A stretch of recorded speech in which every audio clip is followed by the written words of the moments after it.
Programang ito ay rated SPG, striktong patnubay at gabay ng magulang ang kailangan. Magkakaengkwentro nga ang mga batang tondo at ang mga tauhan ni Ramon. Malalagasan ang mga batang tondo. At dahil sa tindi ng barilan ay agad nariresponde ang kapulisan. Kaya mahuhuli nila rigor ang mga batang tondo. Ikakagalit ni rigor ang mangyayari dahil itong mga nahuli niya ay papalayain din ni Colonel Suarez. Protektado kasi ni Suarez at Augusto sa mga Red Phoenix. Sa kabilang banda naman ay pinayagan ni Senyor Facundo na makapag-day off si Tinding. Gusto sanang makita ni Tinding si Tanggol pero hindi niya alam kung nasaan ito. Kaya pinuntahan na lang ni Tinding si Marites sa palengke.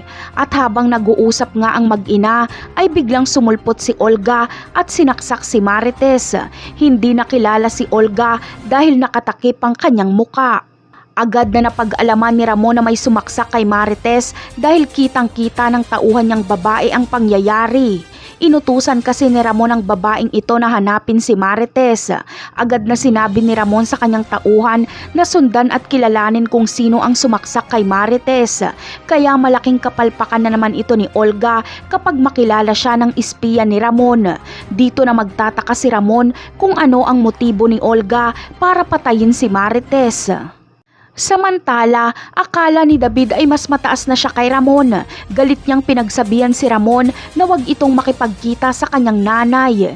Ikinagulat naman ito ni Ramon. Iniisip kasi ni David na kaya niya nang kontrolin si Ramon dahil mas makapangyarihan na siya dito. Iniisip niyang siya rin ang tagapagmana ng mga kabalyero. Talaga nga namang ang taas na ng nilipad ni David. Para sa kanya ay kaya niyang itumba si Ramon kung gugustuhin niya. Napakarami pa nating dapat abangan sa mga susunod na episode. Paalam!